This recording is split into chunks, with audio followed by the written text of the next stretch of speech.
This video is brought to you by Squarespace. When I was a kid, I wasn't allowed to get a Game Boy for the first year of the Pokemon Mania, so my introduction to the series was a single VHS tape that my mom bought for me. I obsessively rewatched it over and over. The first episode of the series focused on introducing the audience to Ash, Pikachu, and the two early game bird Pokemon, Pidgey and Spearow. So today I'm going to see which one of these early game birds has the greatest ease beating Pokemon Yellow. Which early bird is going to get the worm. In case you're new to my channel and these versus videos, here's how they work. I play through the game with each Pokemon following my typical solo challenge rules. Only my starter in battle, no healing, restore, or X items in battle, no glitches or exploits, with two notable exceptions. The badge boost glitch is allowed, and the Pokédoll to skip Marowak is also allowed. I'll explain why I allow these glitches later on. The TM for Double Team is banned until I reach level 100. It's a measure of last resort, because Double Team is so boring, and nearly every Pokemon in the game learns it. For these playthroughs, I play on 4x game speed, and I collect data on the following 4 metrics: real time, resets, game time, and level at completion. Of these, I prioritize real time because I want to know how long it would take me to play through the game with said Pokemon, say on a Sunday afternoon if I was just having some fun.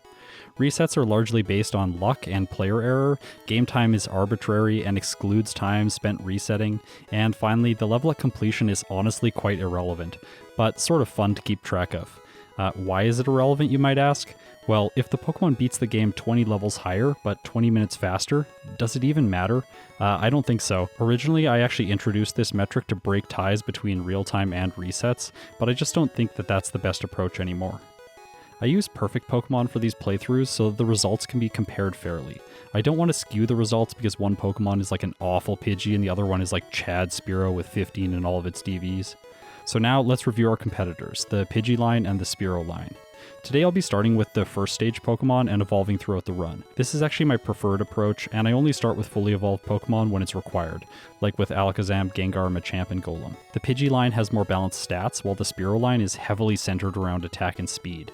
Pidgey evolves at level 18 and then finally at level 36, while Spearow evolves at level 20, so that's much earlier on. I think that the asymmetry of these two evolutions is going to be really interesting. At a first glance, their Generation 1 move pools seem almost identical, but they're actually quite different. Most notably, Fearow learns Drill Peck, an 80 base power flying move. So Pidgeot gets the short stick here and only gets access to Wing Attack and Fly.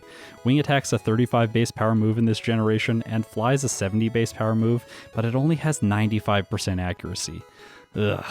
The first thing I need to talk about is which evolution I'm going to make the rival choose. The game makes this selection based on the outcome of the first 2 fights. Today I want the birds to face Jolteon. It's going to make these playthroughs the most challenging. So in order to set this up, I have to defeat him at the lab and at the optional fight west of Viridian City. As I journey out onto the first route, it becomes immediately apparent that Pidgey levels up faster than Spearow. I checked Bulbapedia, and Pidgey's on the medium slow experience curve, while Spearow is on the medium fast curve.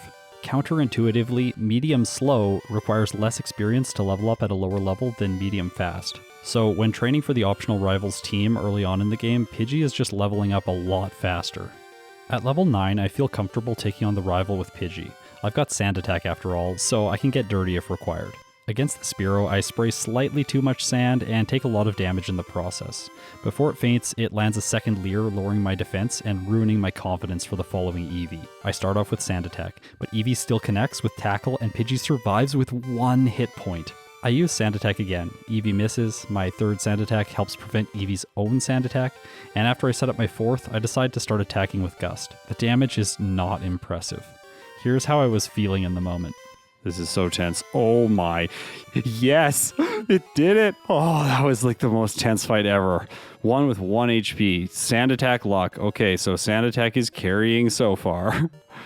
And Sand Attack is going to continue to need to carry Pidgey if it has any hopes of defeating Brock at a decently low level. The only moves I'll have access to for that fight are Gust, Sand Attack, and Quick Attack.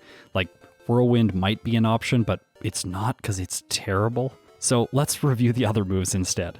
Gust is a normal move in Generation 1, and it's actually identical to Quick Attack, other than it just doesn't have priority. Normal moves do half damage to Brock's rock-hard Pokemon, so I spent some time training in the forest. If Gust was a flying type move, I think that this would be a lot faster, because I'd have super effective damage against all of the bugs here. At level 14, I feel that Pidgey might be ready. I set up Sand Attack 6 times, and I take very little damage from Geodude in the process. However, my damage output isn't good, so it takes time to knock the Geodude out, and this allows it to take me all the way down to half health before it faints. Onix is next, and again Sand Attack is critical here. I now use it to buy time against Bide so that it doesn't do any damage to me. The issue is that I spent 6 PP on Geodude. I needed to save my PP instead to stall out Brock's Rock Hard Snake. So I incur my first reset when I have to use Quick Attack after Onix uses Bide. I try again using only 5 Sand Attacks on Geodude, and this leads to it taking me down past half health before Onix. This just isn't working out for Pidgey at this level, so I decide to level up and increase my health, hopefully to improve my damage output. I skip the junior trainer, so this is a great place to start. I knock out both of his Pokemon and level up to 15. I continue training in the forest and reach level 16 before attempting Brock again. And now in this fight, Geodude really can't see what it's doing and it misses so many times. I move on to Onix with green health remaining. Quick Attack is still pathetic, Onix gets a 3-turn Bide wasting my PP, but that doesn't matter because Pidgey just has too much health now. It's a long slog, but my tiny bird finally emerges victorious, clocking in with a time of 12 minutes and 35 seconds. So Spearow now has another problem. In addition to its level up rate, it lacks Sand Attack, and that was the MVP of Pidgey's battle against Brock. So how is it going to compete? Well, first I need to defeat the optional rival, and this takes time because I have to level up to level 10. I decided to go into this fight one level higher than Pidgey because Spearow is honestly pretty frail. I get a critical hit knocking out Butt's Spearow, and Eevee comes out. I swear that this thing had it in for me because it uses Sand Attack 4 times in a row, missing only once. With my accuracy trashed, Spearow eventually succumbs, and that's my first reset. Because I felt that this was just terrible luck, I try again immediately, attempting to save some real time. I 2-hit the Spearow again, and move on to the Eevee. And that looks like 3-hit range. It uses Tackle first, and then Tail Whip on the second turn, so no Sand Attacks this time. I'm victorious.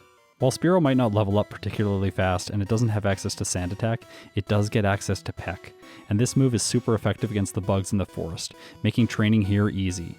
Now, what do I need to do to defeat Brock? The obvious answer is Fury Attack at level 15. Even if each hit deals 1 damage, I have the potential to deal 5 damage per turn. Another aspect about this move to remember is how multi-hit moves interact with Bide. Only the first hit is considered in the damage calculation, and all subsequent hits are basically free damage that Onix won't pay back. So at level 15, I decide that I'm ready for the fight. Fury Attack connects twice first turn, misses second turn, and hits twice on the third and fourth turn. So that's really not a good start.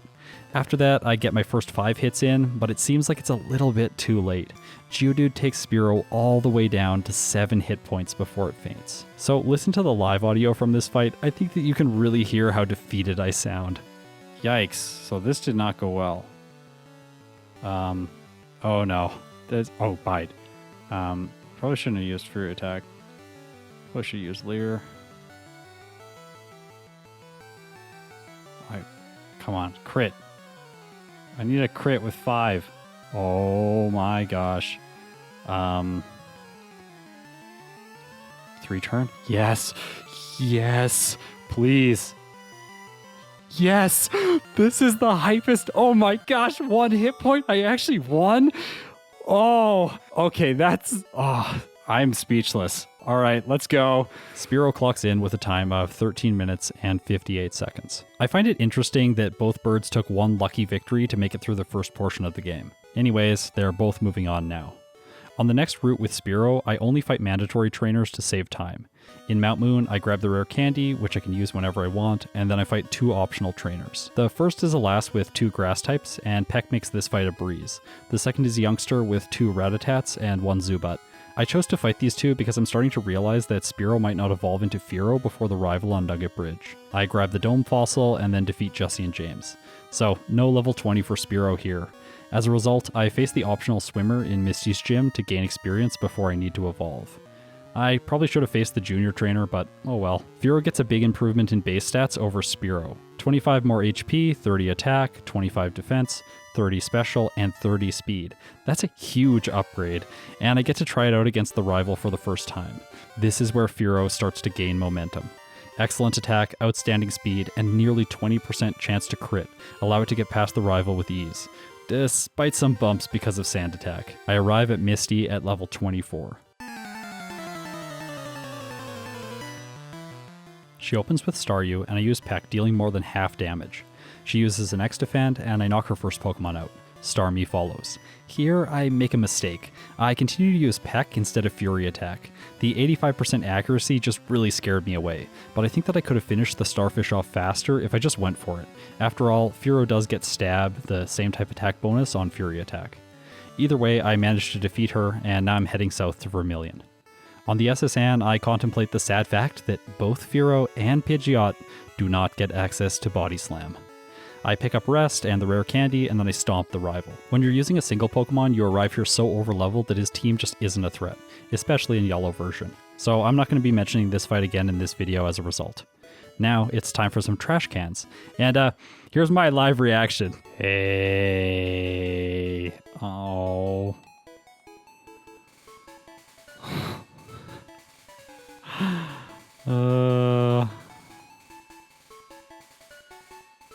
Is it this one? No, it's not. Come on.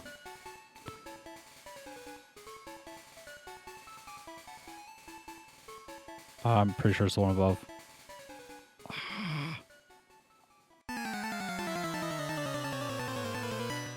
Oh, no. I forgot to heal against Raichu for my first fight.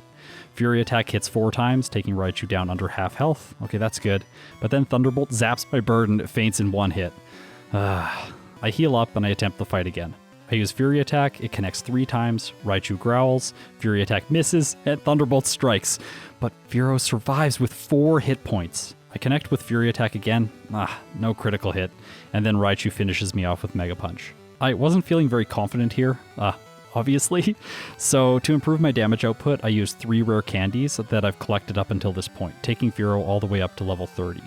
Fury Attack connects 3 times, doing about half damage, Raichu punches me for 20 damage, Fury Attack connects twice, taking Raichu into red, and then Surge uses X Speed. For once, this item matters, allowing Raichu to outspeed and connect with Thunderbolt. Oh no, oh no, oh no! And Fearow survives with 2 hit points.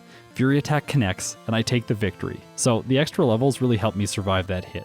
I clock in with a time of 30 minutes and 17 seconds. Pidgey's time after the Brock split is ahead of Spearow's, but can it maintain its lead? Fighting the bugs on the next route, it levels up to 18 and evolves into Pidgeotto. This increases most of its base stats by 15 points and its health by 23. In Mount Moon, I grab the Dome Fossil, and then I move on to Cerulean City. I'm level 20, so I felt that I could take the rival on right away. I knock out his Spearow, having my defense lowered in the process, and then things start to fall apart at, guess who, the Sandshrew. Sand Attack is a normal move in Generation 1, but even once it's given the ground type, it can still hit flying Pokemon. I just think that this is so unfair. I managed to knock the Sandshrew out, but then you can hear the pain in my voice as I just continuously miss against the Rattata. No. Okay, I could actually still do it.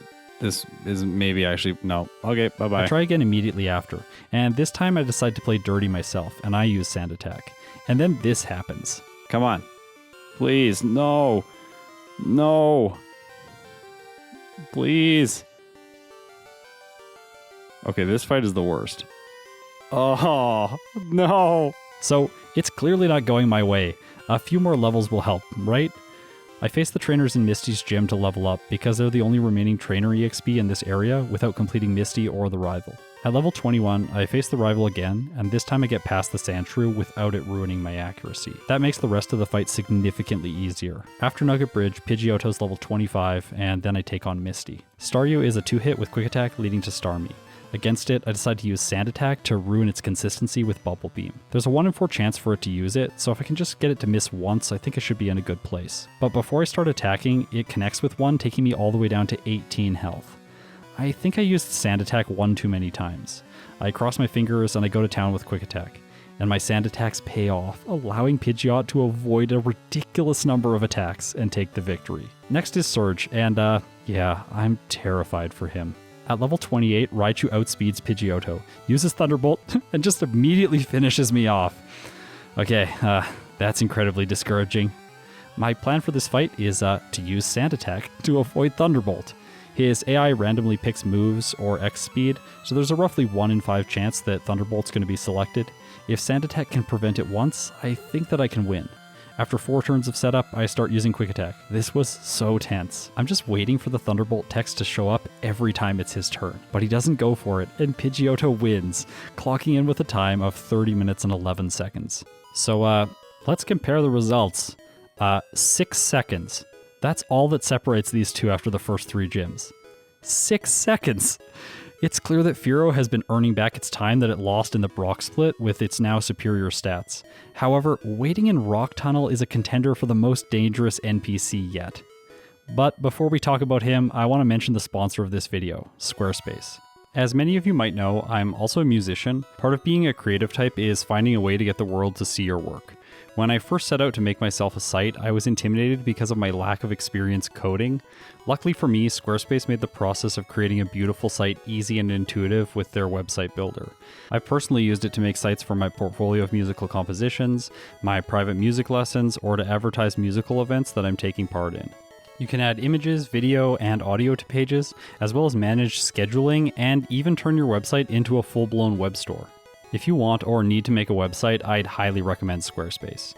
You could create a Venomoth fan site to show off all of its different forms after all. If you do, leave it in the comments.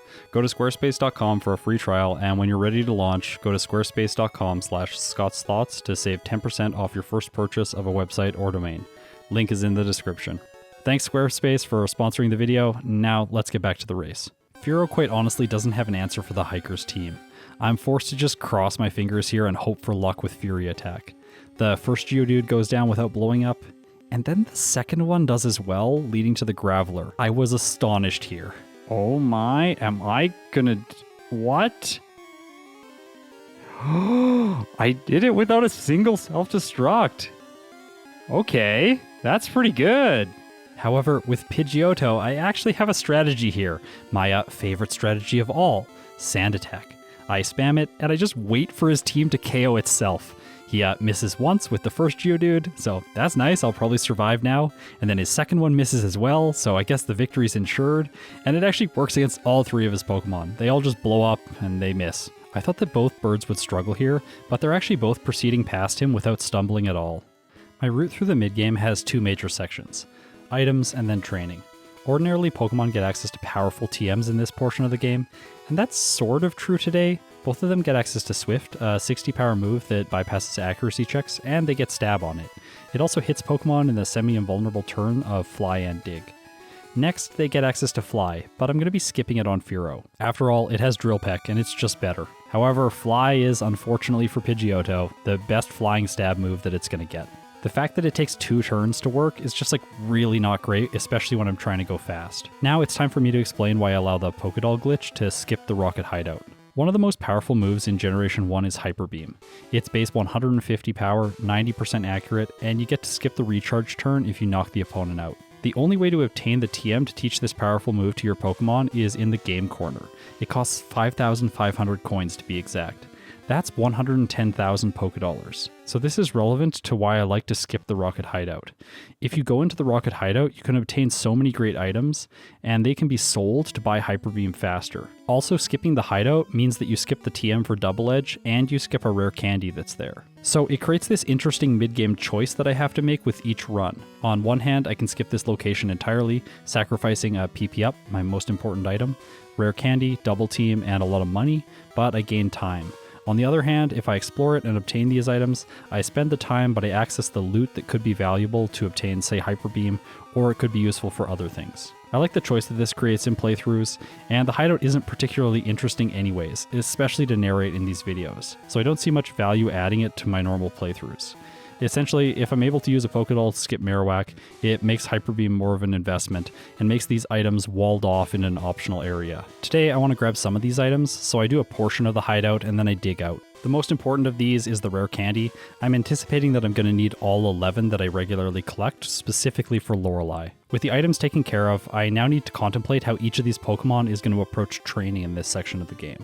The level curve takes a big jump up after Erica, so I need to be prepared for that. I could use rare candies to save time, but that'll just result in me arriving at Lorelei at a lower level overall, and today that doesn't seem like a good choice. The first obvious location for Fearow and Pidgeotto to stomp through is Erica's gym. The experience yields are pretty good in here, and these trainers will no longer be available once I defeat her. With them out of the way, I take Erica on.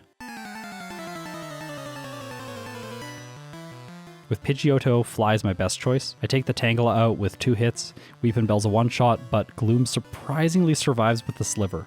However, Erica uses a Super Potion on it, and I take an easy victory. With Fearow, I decide to go a different route.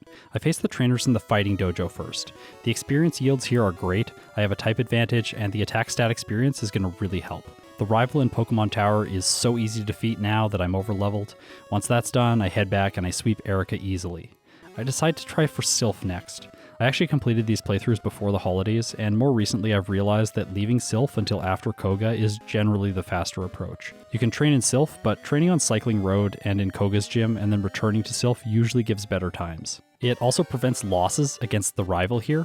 His team is actually quite good. At level 43, Fearow isn't doing particularly well against his Cloyster. Drill Peck does around 1/3 damage, and then Aurora Beam knocks me out over the next 2 turns. Okay, so off to Cycling Road for me. That was obviously the best choice. I've got a type advantage against the fighting types here, and my PP is great, so I take my time and I level up. Koga's next. You'll notice that Fearow is poisoned going into this fight. The juggler right before Koga has poison gas on his moveset, so I let him poison me, and that means that the Venonats can't put me to sleep anymore.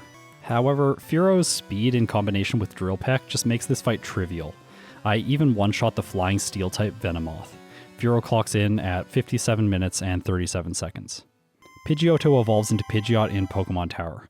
All of its base stats increase by 20 during this evolution, giving it a critical hit chance of nearly 18%. It's not Fearow's 20%, but it's not far behind. In Pokemon Tower, I take my time and I train against the Chandler here. I think that this isn't necessary, but I was really scared about Lorelei. I thought that I should try to squeeze as much experience out of these mandatory areas as was possible. After that, I head over to Silph, and clearly I haven't learnt my lesson yet. I train a bunch and I finish it all off with learning Agility. Now, I'm going to explain my other rule exception, the badge boost glitch. Quite frankly, it's nearly impossible to play these games normally without triggering it. If the opponent uses a move that alters your stats, then it triggers, boosting your other stats by 12.5%. I'm thinking of doing a challenge where I play the game and whenever it triggers, I reset. Let me know in the comments if you want to see that. Because I'm not banning this glitch, I think that it's just fair to allow the Pokemon to use it in whatever way they see fit. Plus, it's kind of a fun feature for Generation 1 only. I've got Brock's badge, so whenever I use Agility, my attack increases by 12.5%, and these increases compound. My goal is to set up enough that I can knock the Cloyster out in 2 hits. However, I misplay here, and instead of going for the kill, I try Sand Attack, and I pay for my mistake with a reset. That leads Pidgeot down the same road as Fearow. Actually, quite literally the same road, Cycling Road. I train here, and then I complete the Safari Zone and take on Koga. Pidgeot's less well equipped to deal with his team, cause Fly can miss, but luck's on my side today and I knocked all 3 of the Venonats out with ease. Venomoth is last. This psychic flying type is quite intimidating. I use Fly, Connect, and somehow it survives. Instead of attacking, it goes for Double Team, and so I can just knock it out with Swift. Pidgeot clocks in with a time of 1 hour, 1 minute, and 44 seconds. Coming out of the mid-game, Fearow has taken the lead for the first time, and with it, I head back to Silph in hopes that my rival won't stop me again. This time I set up Agility twice against the Sandslash before knocking it out. Ninetales is a one-hit, Cloyster follows, and this is the scary team member. Drill Peck connects, does massive damage because of a critical hit, and then I survive its Aurora Beam. That allows me to finish it off and move on to Kadabra. It's simple to one-hit, and that leads to Jolteon. Its base 130 speed makes it a threat, but I'm over-leveled and I have stat experience on my side. Fearow moves first, connects with Double Edge, and knocks the Punk Rock Doggo out. I'd mention the next Giovanni fight if he was difficult, but he really isn't. I did save in front of him just in case, but today he's irrelevant, at least for now. I pick up Mimic, and this is going to be very important. And now I have a choice, Blaine or Sabrina. Personally, I default to fighting Blaine first because his badge boosts my special stat and then improves my defenses against Sabrina. However, today that doesn't seem to be a good choice, cause Ninetales confuses me. I knock it out, I hit myself in confusion, get stomped by Rapidash, knock it out, but then Arcanine finishes me off. I try again, I make it back to Arcanine, but its flamethrower is doing too much damage. Alright, I'll try Sabrina first. And this was obviously the best choice. I outspeed the Abra and it goes down right away. Kadabra gets outsped, and so does the Alakazam, so Fearow gets a clean sweep here. It's time to go back to Blaine. Ninetales is a 2-hit, but I'm confused. Luckily I snap out of it, and then I set up Agility twice against Rapidash. But it uses Growl, ruining my attack anyways. Now I've got my fingers crossed and I'm hoping for a crit. But instead, Arcanine's first flamethrower burns me, cutting my attack stat even more. Because I've already lost this fight so much, I'm just going to train up more instead of continuing to bash my head against Blaine. I like the route east of Fuchsia City for this training if the dojo and Cycling Road are already complete. At level 55, I return to face the Fire Master. This time, Ninetales uses Tail Whip, which boosts my attack. I take it down, and now I put Rapidash into red health, triggering Blaine to use a Super Potion on it. Blaine, the Fire Master. More like the master of using Super Potions at the worst possible times. I get a big hit off on Arcanine, it uses Fire Blast, misses, and then I knock it out. Okay, I'm moving on. Excellent. Before I take Giovanni on, I need to talk about his team. Here's his team from Red and Blue. Look at the movesets. They're atrocious. Now here's Giovanni's team in yellow. Yeah, honestly terrifying, especially if you're a flying or electric type. But I have a plan. Dugtrio's first, and it's the perfect lead for Fearow to go up against, because it has no damage dealing moves that can hit flying types. I mimic Earthquake for the final 3 Pokemon, and then I knock it out with Drill Peck. Persian's next. It can be annoying with Slash, Screech, and Double Team. It misses Screech this time though, and I knock it out. Nidoqueen's next. I use Earthquake, the blue mouse rabbit thing survives and connects with Thunder, and paralyzes me. With my speed quartered, I fail to knock the Nidoking out, and it takes me down with Thunder. I was very close to knocking the Nidos out, so I decided on the next fight that if I use Agility, I can raise my attack, and this'll probably do it. With this, I'm able to one-shot both of them and make it to Rhydon. I take it into orange health with Earthquake. Now I just need to survive one Rock Slide. It connects and does so much damage, knocking Fearow out because of a critical hit. Rhydon's base 40 speed gives it a 7.78 chance to crit, so that was pretty unlucky. I try again with the same strategy because it's just not going to crit me again, and I make it back to the Rhino. I use Earthquake, and this time I get the critical hit. Yes, sweet revenge. Fearow has completed the gym challenge with a time of 1 hour, 15 minutes, and 55 seconds. Before the league, there's only one fight left, the Rival. I knock Sandslash out with Drill Peck, the objectively bad choice, and then I use Agility against Execute, another terrible choice. The reasons why will become clear in the future, don't worry. After setting up, I one-shot the Ninetales, almost KO the Cloyster, Aurora Beam doesn't do too much, and then I finish it off. Kadabra and Jolteon remain. While Fearow makes quick work of both of them, I want to contemplate how Cloyster is going to be in the champion fight. I'm really not sure that I see a way past it, especially when it knows Ice Beam. Fearow reaches the league and is ready to start its toughest challenge yet at 1 hour, 21 minutes, and 20 seconds. With Koga defeated, Pidgeot heads back to Silph to take its revenge. I'm now level 49. I knock the Sandslash out right away, Ninetales is next. It's not particularly scary, so I set up here before taking it down. Cloyster's a 2-hit with Fly, and from there I've got it because I'm faster than the Jolteon. I face Blaine next. Here I go full offense against the Ninetales and knock it out with Fly. Rapidash is next. I decide to set up here, and I pay for it by losing a lot of health. With Arcanine coming out, I'm not feeling particularly confident. I deal a good amount of damage to it, but it connects with Takedown, gets a critical hit, and knocks me out. So it looks like Fearow and Pidgeot are both struggling at the exact same spots in the game, and this makes a lot of sense because they're both so similar. I backtrack, pick up Mimic, and face Sabrina. As was the case with Fearow, she's a complete breeze with Pidgeot. Alakazam does survive Swift, but it sets up Reflect, and that doesn't save it from my damage range. Because I don't want to waste time against Blaine, I decide to use my first rare candies of the day. 3 levels higher, I try again. I use Fly against Ninetales, and I get a great critical hit. Rapidash is next. I use Fly, and I get another critical hit. I really wanted to get another one on Arcanine, but the game doesn't give it to me. I'm still able to finish it off though. Giovanni's last. After training in his gym and learning Mimic, I take him on. I steal Earthquake on the Dugtrio, and then I go for Fly, knocking it out. By the way, I'm releasing all the live reactions for every major fight in these 2 initial playthroughs as some exclusive content for my patrons. Just a small way of me saying thanks for the support. For the end of the fight, I'm switching over to my live reactions, so this is the last one for the scripted portion of the video. Oh. Swift is really good against his first 2 Pokemon, actually. Now Earthquake. Ooh, it didn't knock it out. I thought I'd knock it out. Oh no, the Rhydon, the Rhydon, the Rhydon. Oh no. Please, Guard Spec, Guard Spec, Guard Spec. I need a Guard Spec. Oh, come on, come on, come on. Yes, Guard Spec. Oh, perfect. Giovanni is so bad sometimes. It's rival time now, and the fight was going so well, and then Fly misses against Cloyster, and it takes me down to 34 hit points. I one-hit the Kadabra, but Jolteon survives Swift and knocks me out.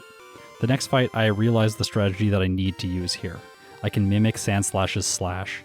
Pidgeot gets Stab with it, so 70 power times 1.5 for Stab times 1.92 for the critical hit modifier. Yes, in Generation 1, the critical hit modifier is not always 2. and that makes Slash roughly a 200 power move, and with it, I'm able to sweep his entire team with ease. Honestly, looking at these results, I was stunned. These two are so even. Fearow and Pidgeot are 18 seconds apart going into Lorelei. Will the race end this close, or will one of them take an advantage in the league? Let's find out.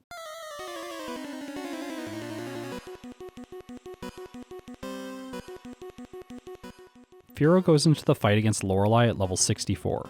Turn 1, I use Drill Peck. Dugong hits Fearow with Aurora Beam and then uses Rest, giving me the time I need to set up Agility. I want the extra damage to help against Cloyster. Its 180 base defense allows it to tank my hits really well and damage me with Ice Beam. I knock it out, Slowbro comes out, uses Surf, Fearow survives, and then I knock it out.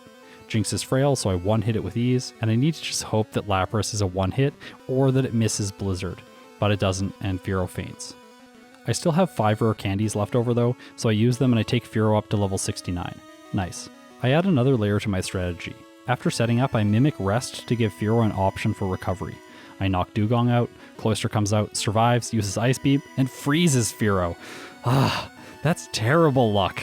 While watching the footage and writing the script, it's fairly clear that I should have just reattempted one more time, but for some reason I decided to train up a couple more levels. Coming back at level 73, I'm actually still not getting past the Cloyster.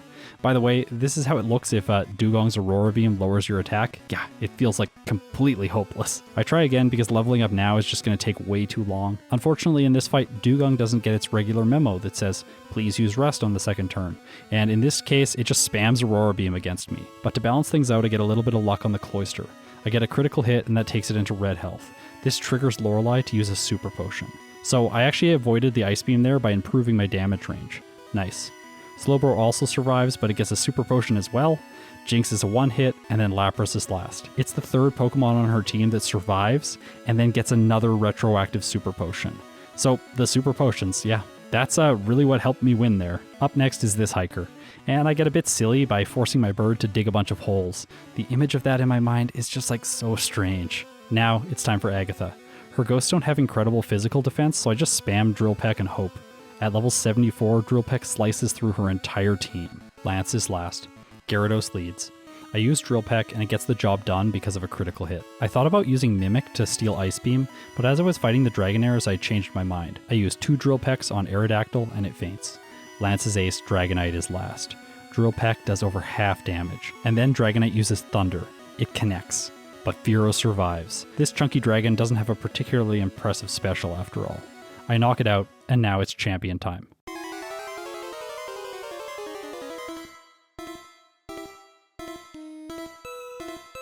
For this fight, I've taught Fearow Rest.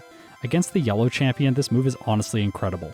It allows for consistent healing against the Executor after the first 2 powerhouses. Because I can heal, I no longer have to fear setting up agility against Sandslash. After I knock it out, I one-hit the Alakazam, and then Executor comes out. However, I'm in green health still, so I don't need to heal. Drill Peck takes it out in a single hit. Okay, this is the moment that I've been scared for. It's Cloyster time. I use Drill Peck, get a critical hit, but I fail to knock it out. It strikes back with Ice Beam, but Fearow tanks it so well. From here on, I finish it off, Ninetales takes 2 hits, and then I use Double Edge to knock the Jolteon out. Fearow clocks in with a time of 1 hour, 37 minutes, and 43 seconds. So, can Pidgeot finish the game faster? Let's find out. Lorelei's the first trainer in its way. I use Swift so Dugong will fall asleep. It does, I mimic Rest, and then I strike back with Fly, knocking it out. However, on the way I had my attack lowered, and this leads it to deal pathetic damage against Cloyster, and it freezes me anyways. So I didn't use my rare candies for that fight. After fattening my bird up with sweets, I try again at level 67. I use the same strategy here again, and again Dugong decides to skip Rest and use Aurora Beam, like, great. However, the game balances things out because luck again is on my side with Cloyster. My second Swift takes it into potion range, and that prevents it from attacking. Slowbro slows the fight down. It actually gets a critical hit here. That's not particularly likely. I do manage to take it out though, and then Jinx is simple. And with that, it's time for Lapras. I use Fly for maximum damage. It connects, but the bulky water ice type survives and connects with Blizzard. But Pidgeot is a boss, and it survives. I use Swift, and I take the victory. Agatha's next. Wait, did I forget something? Nah, nothing I need to talk about. Her first Pokemon's Gengar, and it knows Substitute. I can actually steal this with Mimic and then prevent confusion from affecting Pidgeotto. Behind a substitute, Pidgeotto feels so safe and it gets the job done with ease. It's Lance time. I use Fly twice to knock Gyarados out. The first Dragonair survives my hit, gets healed with potions, survives again, and uses Thunderbolt. At least Dragonair doesn't have great special. I finish it off without getting paralyzed. Now, I go for Ice Beam and Mimic strats. It lets me one-hit the following 3 Pokemon, and with that, I've made it to the champion. Following in Fearow's footsteps, I teach Pidgeot Rest. I take the Sandslash out with Fly and Double Edge. Then Alakazam's an easy one-hit, but then things get very annoying. I decide to mimic Hypnosis on Exeggutor, and then it just gets really trolly and delays the fight for so long. The reason I keep healing is that I want to proceed with high green health for Cloyster. I finally take it out, and then I miss Hypnosis against Cloyster. Okay, so I survive the first Ice Beam, I get a second shot, but I miss again, and Ice Beam connects. And then it survives, and just as I got excited, the freeze animation played. For the second fight, I come back with a better moveset. With agility in the place of Mimic, I can set up on Exeggutor and improve my damage against Cloyster. But even with the boosts, I'm not too hitting it. This time though, I get lucky because it uses Aurora Beam instead of Ice Beam twice. Double Edge takes care of Ninetales, and all that remains is Jolteon. I move first, and I take it down. Pidgeot finishes the game with a time of 1 hour, 31 minutes, and 50 seconds. Here's the results from my playthroughs. Pidgeot finished the game faster, with 2 less resets, 6 levels lower, and an in-game time that was 36 minutes faster. In every metric, except base stats and move pool, I was able to perform better with Pidgeot. Quite honestly, this confounded me when it first happened. It seems so obvious that Fearow should be better. Fast attackers tend to be great for these solo playthroughs after all. However, I think that Fearow's slower level up rate and its frail defenses led it to get worse results. I really wanted to test this more, but remember when I did 12 playthroughs for a single video? Yeah, that's really unsustainable. I can't even express how much work each one of these videos takes, so today the video needs to end here. Pidgeot is the victor. I'm just kidding, of course I did more playthroughs. I'm just far too curious if this result will repeat or if Fearow will outperform once each of the Pokemon have been optimized. Did I get you again? So, how many more playthroughs did I do? Well, 3. 3 with each Pokemon. Either I have a really strange obsession with Pokemon Yellow, or this was the most tedious video to create yet. And I can tell you, I have a really strange obsession with Pokemon Yellow. I actually really enjoyed all these playthroughs, like, so much. So, before I did these additional 6 playthroughs, I used the save files that I collected from my initial playthrough to run some tests. I went back and did every major fight again at least 10 times to determine if my strategy was decently consistent, and if it wasn't, I tried out different options. Honestly, I came up with some cool solutions too, so let's go through the results that I got in my next 3 playthroughs and see how these 2 Pokemon stack up after I've practiced a little bit. Pidgey can achieve a much better Brock split than I got previously. The first hurdle is managing the optional rival in a consistent way. My previous fight against him really didn't inspire confidence at level 9. I survived with 1 hit point and won by sheer luck. I tested at level 10, but 11 is where this fight gets most consistent. There isn't really a reason to rush here because I'll need to level up for Brock anyways. So I take my time, and in all 3 playthroughs I get to level 11 before facing him. The strategy is simple, just spam Gust. At this level, it 2 hits the Spearow and 3 hits the Eevee. The worst thing that can happen is the Spearow uses Growl, and that lowers my attack, slowing the entire fight down. But I have Sand Attack as a measure of last resort should things start to go poorly. In all 3 runs, I actually win on my first attempt. Now it's time to train for Brock. In my previous playthroughs, I reset twice against him and finally defeated him at level 16. The resets and leveling this much is a lot of wasted time. Pidgey can make it through this fight with good consistency at level 15. What I need to be careful of is not using too many sand attacks on the Geodude. I determined that 4 was the best number, giving me 11 PP to use against the Onix. I used sand attack against it twice before using Gust. I only need to cut its accuracy just a little bit. Bind and Tackle aren't the most accurate moves in the game after all. Plus, it's going to bide sooner or later, and that gives me the opportunity to lower its accuracy even more. This sometimes turns into a really nail-biting fight. The good news is, if you're doing this run and aiming for the best possible completion time, you could just restart if you failed here on this fight, and you've only wasted about 8 minutes of time. Pidgey clocks in with a time in the range of 8 minutes in all of these playthroughs, so I shaved more than 4 minutes off my initial time. Spearow can also improve its Brock split. Previously, I lost to the optional rival, and the solution here is also level 11 before fighting him. At this level, Spearow 2 hits with Peck, and that means it only gets 1 turn to use Growl or Leer instead of 2. Just like Pidgey, I need the levels for Brock so the extra training doesn't hurt my time. I proceeded past him, winning all 3 times. In the forest, I have to train to obtain Fury Attack for Brock. Without it, I just won't be able to defeat him. In the previous playthrough, I survived at level 15 with 1 hit point remaining, and that was so much luck involved. So today, I think I need to make an adjustment, either 1 level higher or a better strategy. Here's what I came up with. Growl turn 1 to reduce Geodude's damage. This will allow me to get to the Onix with more health remaining. Following it, I use 2 Leers to maximize my damage output with Fury Attack. From here, I knock it out as fast as possible. Against the Onix, I repeat this strategy, with the addition that if it uses Screech, I should probably growl a few more times to lower its attack again. This works really well, actually so well in my second playthrough that I defeat him with an incredible 28 hit points remaining. The third playthrough isn't quite as good, I only have 13 hit points remaining, and on my fourth playthrough, the one that I really wanted to be the best, like no other playthrough ever was, Geodude gets lucky and depletes so much of my health because of a lucky critical hit. So I lose to the Onix here. It felt like it would be dishonest to restart and not include this in the results, so I just fought Brock again and defeated him the second time with 11 hit points remaining. So Spearow can defeat him, but it isn't as consistent as Pidgey. And because of the leveling rate differences between these two, at best, Spearow only gets a 2-minute reduction in its time split, and at worst, a 1 minute and 20 second improvement. So that's not great. As was the case before, I want to have Fearow for the Nugget Bridge rival encounter. To train up a little bit more, I target the bug catchers in Mount Moon to accumulate the extra experience in the quickest way possible. Right now, Fearow might not be the early bird, but it's quite literally getting the worm.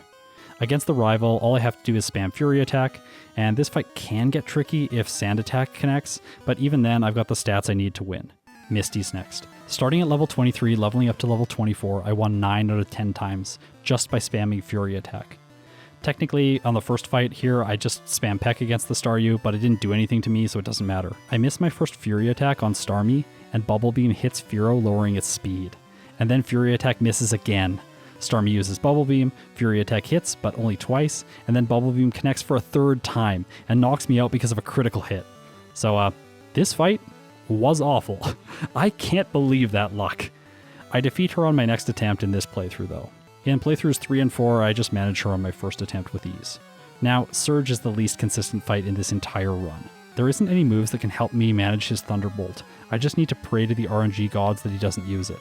But there is a way for Fearow to speed things up in this fight against him, instead of just spamming Fury Attack. Turn 1, use Leer. This lowers Raichu's defense and helps even things out if it uses Growl. I accidentally used Leer again here, he gets an X speed, and then Thunderbolt. So, but Fearow survives with 2 hit points, but the zap paralyzes my bird. I still get a great Fury Attack off, Raichu fails Growl, and then I take it into red health, but Mega Punch knocks me out. If I had just used Fury Attack second turn instead of Leer, I might have actually won. Okay, back to the strategy. Leer on turn 1 to soften the Raichu up. If it uses Growl or got an X speed turn 1, then use Fury Attack on turn 2. But in this case, Raichu uses Mega Punch, so I use Mirror Move to copy this powerful normal type attack. Fearow punches with his little wings, gets stabbed, and knocks the Raichu out in 1 hit. I really like this strategy. Mirror Move isn't very good normally, so I'm glad that I found a use case for it. Fearow actually ends up losing once in each of the following playthroughs against Surge. So I want to celebrate a little victory here, which is that my third playthrough is 5 minutes faster than my first playthrough. That's a really good improvement for this early on in the game. In the previous playthrough, Pidgeot lost to Rival 2 because of unlucky sand attacks, but by just simply spamming quick attacks, I'm able to make it past his entire team in all 3 playthroughs without having to reset once. The fight we're currently watching is from my 4th playthrough, and this was the worst out of the 3. After Nugget Bridge, Pidgeot arrives at Misty at level 25. The best option here is to spam quick attack. Staryu's a 2-hit, Starmie on the other hand takes a lot more to knock out, mostly because it gets X defense and hardens along the way. It is possible to lose this fight. In testing, I won 9 out of 10 fights against her. In my playthroughs though, I win all 3. Surge is where consistency falls apart for Pidgeot. There are 2 options here. 1. Spam quick attack, pray for some critical hits, and that the electric mouse wants to punch and kick. Or 2. Use sand attack and hope that it prevents Thunderbolt from connecting. I tested this fight a lot, over 40 times, and in the end, with my data, it's sort of a wash between these 2 methods. I've got roughly a 35% chance to win with either strategy. Sand attack psychologically felt better for me, so I used that today. In retrospect, I think this might be a mistake because it takes longer in battle to spam the sand attacks and then knock the Raichu out, so it might disadvantage the real time just a little bit. Despite all the randomness against Surge, Pidgeotto gets extremely consistent results, clocking in just under 22 minutes and 30 seconds in all 3 playthroughs. Surge was actually only really annoying in one of my playthroughs, which was my 4th and final playthrough. He defeated me 3 times before I finally took him out. Before the mid-game truly starts, I have to talk about the Hiker, the most difficult Hiker in the game in case we're comparing. The most consistent way to beat him is gambling with Sand Attack. In playthrough 2, it's so close. Graveler self-destructs, but misses, allowing Pidgeotto to survive with 9 hit points. Playthrough 3 is a breeze, I survive with green health, but in my 4th playthrough, the Hiker punishes me and forces a reset. I'm noticing a trend with my data from these Versus videos. My 4th and final playthrough is usually not quite as good as my 3rd, and it really feels like the RNG gods are just punishing me for playing this game too much. Today, that really seems to be playing out with this final Pidgeot run. For moves, Fly and Swift are my go-to stab moves. Fly for maximum damage, Swift of course for consistency. Agility is present too to boost my stats and save time leveling up for important fights. I train in Erica's gym, the dojo, Cycling Road, and Koga's gym. Obviously here I'm skipping Erica. Koga himself isn't a challenge, especially if you're in the level range of 40 to 43 when you fight him. In these playthroughs, I'm trying to save my rare candies for the last possible moment in hopes that I can squeeze a few more levels out with significantly less time on the clock. But this is not the case with Fearow. There is a much better approach. After Surge, I fight most of the optional trainers before Rock Tunnel, at least all the ones that don't have rock types. This allows me to use 2 or 3 rare candies to level up to level 34 before the Hiker and learn Drill Peck. With it, I can 2-hit all of his self-destructing rocks, making the fight much more consistent. I actually went 3-0 against him in all 3 of these playthroughs, so there's no delays here. With Fearow, I add Swift and Agility to my moveset during this portion of the game, and then I train in the dojo, Erica's gym, Cycling Road, Koga's gym, all the same places. As a result of using the rare candies in the tunnel, Fearow is actually starting to speed through this portion of the game because it's so overleveled. And Drill Peck is so great. At level 43, I sweep through Koga with ease. Okay, so a brief recap. Pidgey's in the 42 to 44 minute range in these playthroughs, and surprisingly, Fearow's in the 44 to 47 minute range. The Pigeon is still outpacing. With it, the goal is to arrive at the Silph rival at level 47. This gives me the best possible ranges against his team for consistency. Here's the fight from my 2nd playthrough. I arrived here at level 45 because I was trying to cut some of the mid-game training, and the consequence is that I use a rare candy to get to level 46, hoping that this will be enough. But it's a little bit shy of what I needed. I pay for this at Jolteon. It survives with a sliver of health and knocks me out.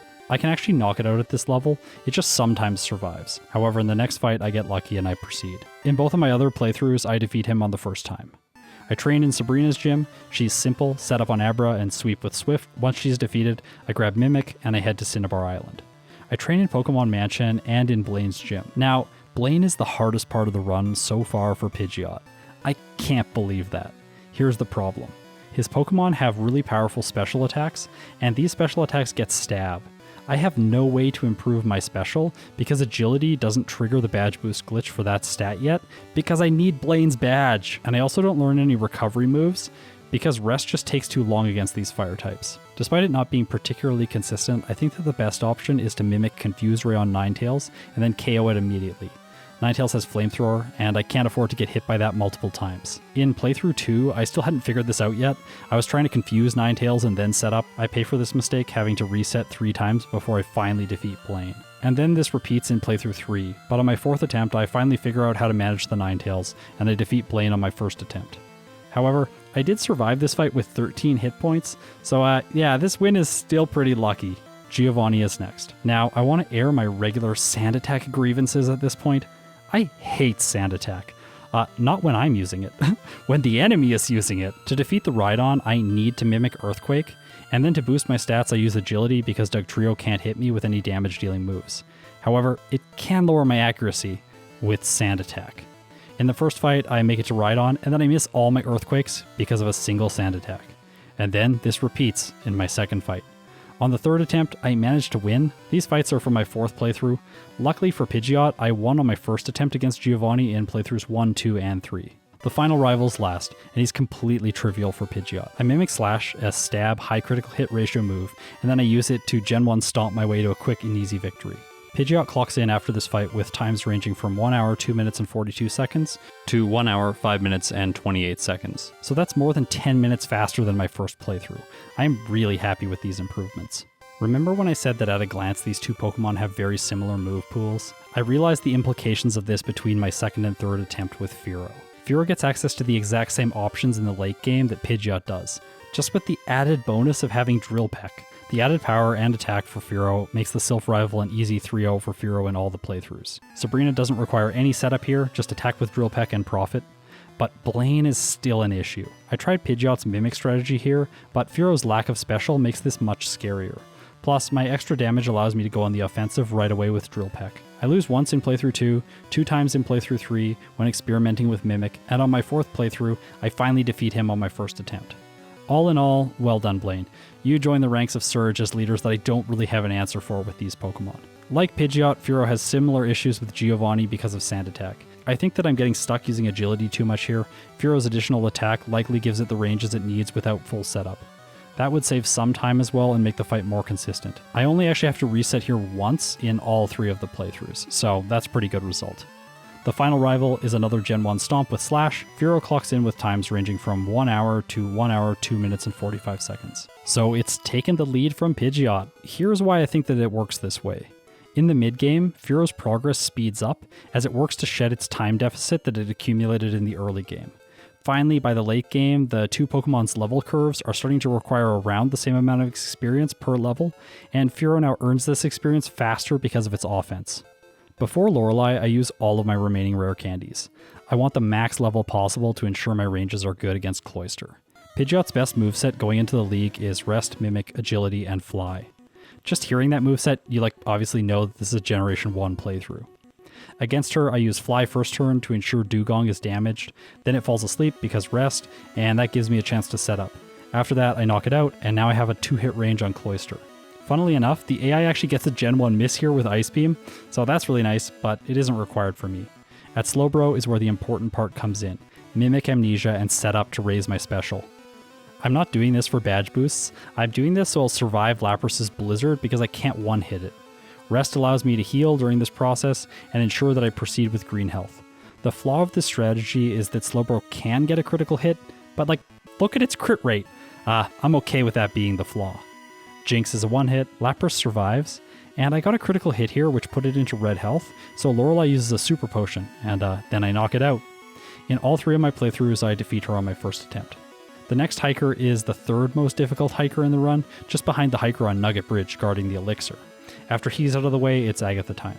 Since I can steal Substitute from Gengar, she's also easy and consistent. Against Lance, I think that the best strategy is to steal Gyarados' Hyper Beam. I can use it to sweep the first 3 Pokemon. After that, I take my time to knock it out, and then I can one-shot the Dragonite. I did lose this fight once in my 3rd playthrough because I chose to set up at the Gyarados. This doesn't work though because the badge boost resets when I level up. That prevents Pidgeot from one-shotting the Dragonite, and I get caught trying to heal against Thunder and Blizzard. That's really not a good situation. The champion's last, and he's easy, because I can just steal Slash and use it to stomp his entire team.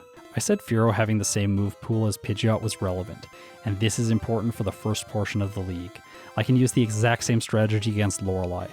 The downside here is that Rest is slightly worse against Slowbro because Fearow doesn't have much special and HP. After that, the increased damage that Fearow has access to allows it to one-shot the Lapras though. I did lose once against her because of bad luck against the Dugong in my 3rd playthrough though. Agatha is easier with Fearow because of Drill Peck and it needs no setup to knock the ghosts out. Also, Drill Peck has more PP than Fly, bigger PP, better. For Lance, the same strategy works well. I win 3 out of 3 times. The champion is actually easier for Fearow. Mimic Slash, because why not? Use it to knock Sandslash and Alakazam out.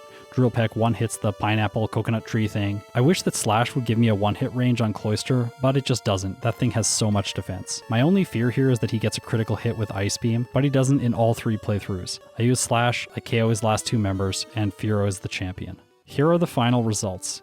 Fearow's final 2 playthroughs are 6 seconds apart, and the 4th playthrough is the fastest time of the day.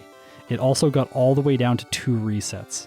It's also finishing the game with a lower level and a shorter game time. I think I could reduce both of their times, but after 8 playthroughs, I'm satisfied enough with this data to declare a winner. Fearow is the better Pokemon in a solo challenge. Pidgeot felt a bit more intuitive to me, and I think that's because it didn't get punished, because it had more balanced stats. Also, its faster level up rate is really nice in the early game. Brock's more consistent, and that's because of Sand Attack. Because of these factors, I think that it was able to put up a really good fight, and I'm happy with how this competition went. There are more Versus videos coming up really soon, so like, subscribe, and ring the chime echo so you'll be notified when those videos drop. Thanks Squarespace for sponsoring the video, and thanks to all my patrons for their support. If you've made it this far, you're incredible. Now, it's bloopers time. Where's my mouse? There it is. I was like trying to scroll down within the script and I just can't. It's like, where is it? I'm stuck here. Gotta only read the first paragraph. That's it. That's the whole video. Hope you enjoyed. Fearow's better. If you didn't already know that, I don't know what you're thinking. Oh no, my microphone. Stay up. My microphone's not staying up. It needs a PP up. Okay, now that I've tightened up my microphone, I gotta stop. So really the best move that it learns that's flying type is Fly, a 70 base power move with 95% accuracy. Accuracy? What am I saying? Oh gosh, gotta do that whole sentence again. Oh no, the microphone's going down. Oh no, oh no. Okay, gotta channel my Phantom Menace actor. I'm trying to do my best to just like relax my face so I don't get really tense and strain my voice. If you listen to my Sceptile video, it's like my voice is just shot by like the first paragraph. And that's just because I have bad vocal technique. So gotta learn this stuff. I use Sand Attack again. Eevee misses. My third Sand Attack helps prevent Eevee's own Sand Attack. And after I set up my fourth Sand Attack, oh, that's too many Sand Attacks in that one sentence. It's like, too many Sand Attacks in this battle too. It does get Peck, which is super effective against the bugs in the Forkest. What am I saying?